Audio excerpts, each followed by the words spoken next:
Olá, pessoal! Olha aqui de novo.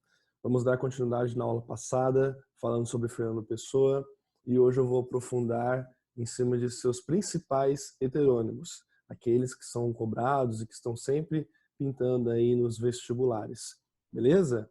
Na aula passada, galera, falei um pouco sobre o período, o contexto histórico que o Fernando Pessoa viveu, né, sobre a Primeira Guerra Mundial, sobre a Revolução Russa que influenciou esse final de século XIX. Falei também sobre a questão econômica que Portugal vivia e assim como nós vimos anteriormente no pré-modernismo, a gente percebe que já o modernismo é essa tendência de uma junção de várias coisas e Fernando Pessoa vai mostrar isso drasticamente com seus heterônimos, ok? Então, vamos lá. Lembra que comentei sobre a diferença entre heterônimo e pseudônimo, certo? Heterônimo é uma coisa muito mais completa. Quem não lembra, dá uma olhadinha lá na aula passada. E entre esses seus principais heterônimos, nós vamos ter aqui de início o Alberto Caeiro. O Alberto Caeiro, galerinha, ele vai ser aquele heterônimo do campo. Vai ter as características mais árcades, bucólicas, lembra lá da escola arcadismo, do bucolismo, aquela atração pela natureza, certo? Aquela coisa do homem mais simples. Tanto que a linguagem dele vai ser uma linguagem assim mais cotidiana, mais simples, contudo, tem sim um aprofundamento filosófico. Vocês vão perceber que ele tem um requinte ali de filosofia, de pensamento. Então, ele tem essa matriz de características, certo? Tudo é como é, né? Fernando Pessoa escreveu Alberto Caeiro dessa forma, né? Então, ele vai ser um personagem simples, trazendo, assim, uma certa objetividade, mas também com um ideal filosófico por trás. Então, olha só esse poema dele aqui, que é A Criança. A criança que pensa em fadas e acredita nas fadas, age como um Deus doente. Mas como um Deus? Porque, embora afirme que existe o que não existe, sabe como é que as coisas existem, que é extinto. Sabe que existir existe e não se explica. Sabe que não há razão nenhuma para nada existir. Sabe que ser é estar em um ponto, só não sabe que o pensamento não é um ponto qualquer. Então olha só que ele é um poema que traz uma simplicidade, tem uma repetição rítmica, ele repete muito aqui o sabe, né, o verbo saber, a conjunção, sabe que não há razão, sabe que existir, sabe como é. Então ele tem essa linguagem simples de repetição, né? Só que ao mesmo tempo ele traz todo um verso filosófico. Ele encerra o poema dessa forma, quando ele fala: só não sabe que o pensamento não é um ponto qualquer.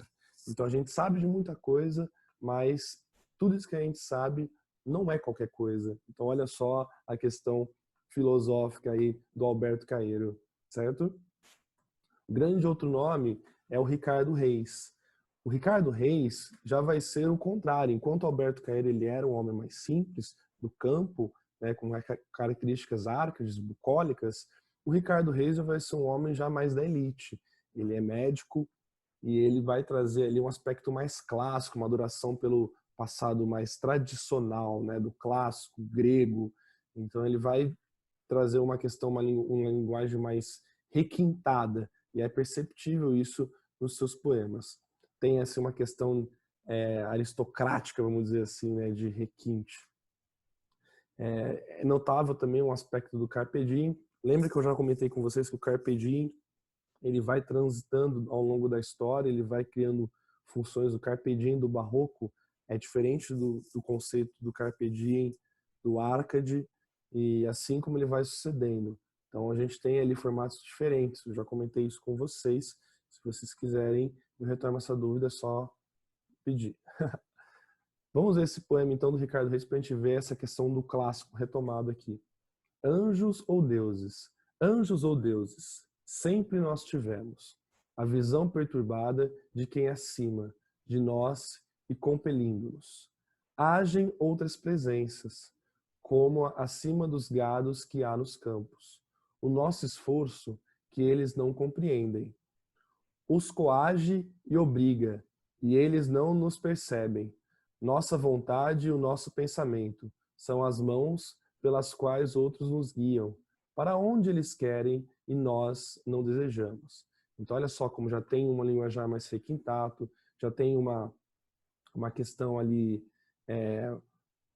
anjos ou deuses, aquela coisa tradicional, né? O clássico trazia muito esse aspecto de anjo, de questão religiosa, um aspecto de Deus. Então, ele tem um pouco esse tradicionalismo, ele já traz uma questão mais tradicional, certo? Eu destaco também para o final aqui, nossa vontade e o nosso pensamento são as mãos pelas quais outras nos guiam, para onde eles querem e nós não desejamos. Olha só, parece que você é intitulado a seguir algo que você não quer, certo? Então esse é o Ricardo Reis. E o Álvaro de Campos, que é considerado para muitos o principal heterônimo do Fernando Pessoa. O Álvaro de Campos, ele já vai trazer um pouco uma questão mais existencial, lá bem no caminho do Sartre, sabe? E ele vai ser o heterônimo mais modernista, é o que vai estar mais assim querendo modificar, mudar, pensar no futuro, e ele gosta disso, ele gosta de transmitir que ele preza por esse futuro. Então, ele foi assim consagrado como esse grande heterônimo, justamente por ele trazer esses aspectos existencial, entusiasmo, perdão, da modernidade, ok?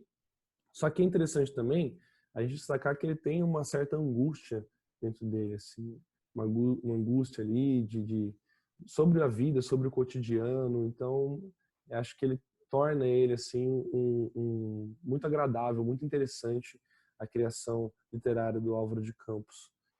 Então, olha só esse grande poema Tabacaria, que vira e mexe está rodeando aí os vestibulares também. Não sou nada, nunca serei nada. Não posso querer ser nada. Olha só como ele começa o poema já fazendo, né, questionamentos. Não sou nada, nunca serei nada, não posso querer ser nada.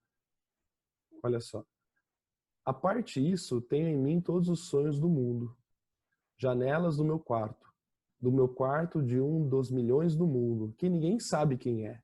E se soubessem quem é ou que saberiam, dais para o mistério de uma rua cruzada, constantemente por gente, para uma rua inacessível a todos os pensamentos, real, impossivelmente real, certa, desconhecidamente certa, com o mistério das coisas por baixo das pedras e dos seres, com a morte a pôr umidade nas paredes e cabelos brancos nos homens, com o destino a conduzir a carroça de tudo pela estrada de nada.